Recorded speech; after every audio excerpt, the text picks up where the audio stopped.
This is the recovery and restoration story of Daddy Longbike. Bicycles were meant to be free. In this video, we'll find out how much a free bike costs. This one needs a bit of work, but I walked by it going to my friend's house, and I'm like, no more bikes for you. And then had a couple of drinks, walked back home, and just couldn't help myself but pick it up and carry it home. So this is a Peugeot, and it is a Tourmalet model. That's one of the highest mountain passes in the Pyrenees where the Tour de France goes. This is made in France, and it has 12 vitesses or 12 speeds. So it's a 12 speed made out of HLE tubing. So that's a step above their standard tubing. It's supposed to be 0.7 pounds lighter than their standard bike was. And it has Shimano light action rear derailleur on it. And then up front, we've got a crank from France. This is a Nervar French crank and chain wheel assembly, and then another Shimano light action front derailleur there. And up in the back, we've got Diacompe brakes on it and 700C rims with 23C tires. And on the front, the brake is missing. So I'm gonna have to go to the parts bin and figure out if I have got something that fits on there, which I'm sure I do. This was originally sold in Hollywood, California at Safety Cycle Shops. And you can see there's a lot of room on this bike. Some of these old bikes have a lot more room. So I'm gonna try and put a 35 on the back and a 32 on the front. You can see in the back, I think I can squeeze a 35 in there and kind of make it a more comfortable, just kind of cruising around bike versus, trying to go full race with it and have it be uncomfortable. You may see an old piece of junk, but I see the past. This is what I see when I look at it. So we'll see how close I can get to that. So my bike really isn't worth much money at all, but I did find this one, which is the top of the line model of the same year in a museum. You can see it's got Campagnolo parts. There's chrome chain stays on it. It's made out of much stronger, lighter, better tubing, and it has a chrome fork on it. So if you see one with a chrome fork in the junkyard, you might want to grab that instead of the normal plain one that I ended up with. And there's one for sale in rough shape for $150 on Craigslist right now.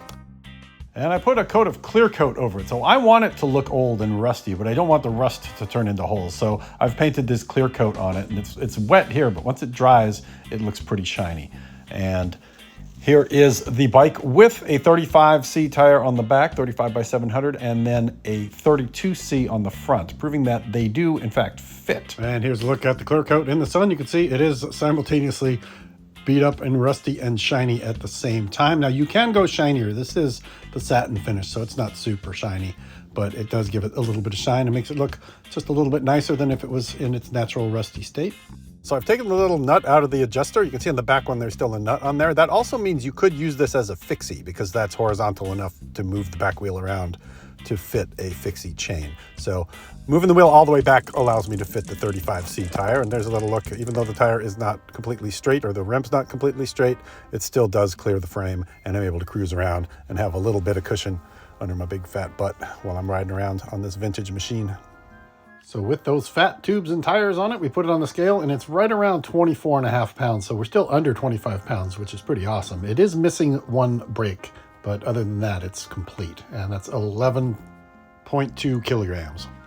And the old seat was really on there. I ended up having to drill it out. I soaked it in liquid rinse for a week and it just wouldn't budge. So I had to drill it out. And I went with the Selle Royal Ondina soft gel simulated retro seat. So it's got the beautiful license plate on the back of it, some ridges on the top, and then the rivets on the side, and some big steel springs on the bottom. So it's going to be super comfortable, and it has this modular thing in the middle that you can attach lights and buy accessories for, and then a couple of loops if you wanted to hang a bag off the back. I really like the seat, the way it looks, and it's kind of nouveau retro, but it's heavy. 1 pound, 10 ounces, or if you flip it to the metric system, 742 grams. So that's a lot of weight to add to the bike.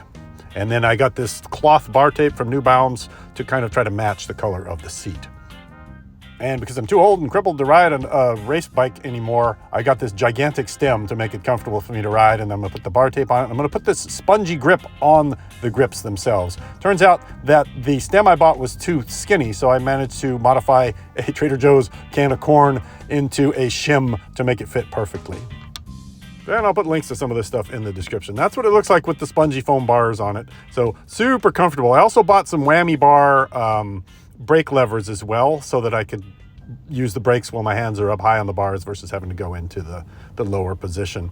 So that's what it would look like if you just stopped at the rubber bars. And then if we go further and apply the grip tape, unfortunately, the grip tape wasn't long enough. I wrapped it too tight on one side. On the other side, it came out perfectly. But this grip tape, the New Bombs has double-sided tape on it. So once you've taped it in place, you can't undo it and you have to throw it away. So if you're gonna do this method, you make sure you wrap really wide. Don't wrap too tight. And you can see it's still squishy in there. And then I ended up fixing it. I think I'm just making things worse, but I went to Walgreens and got some athletic bandage and just finished off the rest of it with athletic bandage. And it looks kind of like a sprained ankle now. And I'll probably redo that right handlebar at some point, but let's take a look at the final product here at the beach. So big high handlebars.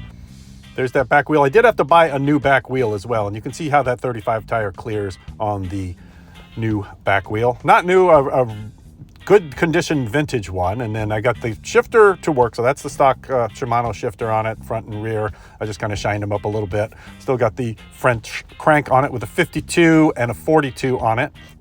And I'm thinking about putting a lower gear on it because that is a pretty high gear. And then in the bottle cage, this is an eco canteen. So I want to look around, and I know people make steel water bottles that look like, you know, retro water bottles. So I think that just gives it a cool look. And then I love the look of this saddle. I don't believe the Brooks saddle people when they say how comfortable they are. So I'm sticking with this thing. It is like sitting on a couch when you combine the springs with the gel, with the steel frame, with the 35C tires. It's just the right amount of soft. Some gel seats are too spongy, but these guys have been doing seats forever and they really know how to make the perfect comfortable seat. And switching to the cockpit, the comment section I'm sure is going to be unkind. This looks pretty silly, but it's very comfortable. I expect my athletic tape there is going to get dirty and sweaty and eventually blend in, we hope, or I'll rewrap the bars. But I really like the brakes, the whammy bar there. So it's a Diacompe upper brake lever on Weinmann brake levers. And a matching Weinmann brake on the front that I had to buy to replace the missing original one. And then I've got a Diacompe brake on the back. And the Shimano setup is a friction shifter for the big gear in the front and then index shifting for the rear. But what's it like on the actual road? What's it like to ride? Road test time. I live near a beach with a bike path on it, and there are a lot of hills between me and the beach. That's why I was talking about putting a smaller low gear on it, because that low gear is pretty high. I can still get up the hills, but it would be nice to be able to put it in a grandma gear and get lazy. And then you can see that there's a lot of sand that blows over the bike path. So having those wider tires gives you more contact area, more surface area, and a little bit of tread to really kind of keep you upright. And all of my senior citizen enhancements work together to make it super smooth. You feel like you're sitting on the couch. Like I can't feel any of the vibration from the road or many of the smaller bumps. I can feel a bigger bump if I go over a bigger bump. And then those squishy handlebars also help to just cushion off my hands from any vibration from the road. So it feels like a beach cruiser, except you can go a lot faster. And this is what my tall bike looks like in the tallest gear with the aerodynamics of a barn door. I put it in the big gear and I'm just rolling along, pushing wind out of my way. And you can maintain a pretty brisk pace. It's definitely quicker than a beach cruiser. So you might surprise your slower friends if you go for a ride with them on this thing. Just the lightweight wheels and the relatively skinny tires compared to what else is on the beach keeps you moving along pretty good. But what happens if we try to bomb a hill with it, with a giant gear? Daddy Longbike, the scene from behind the long stem when I'm pounding the pedals like Mario Cipollini going down a hill. So this is down a hill that has a radar speed trap at the bottom. So I'm just trying to hit the speed trap and see what we come up with. And we get 37, which is a pretty impressive number considering the age of the bike and the aerodynamics. So that means I think the wheels are in pretty good shape and the drivetrain, if I can get up to that speed. So that is Daddy Longbike. You know, bicycle videos are full of good ideas and bad ideas, and you can kind of pick and choose, but whatever you do, it's fun. So thanks for watching. Appreciate it. Make your own custom bike your own custom way, and don't let people tell you it sucks. Thanks for watching. Comment, like, subscribe.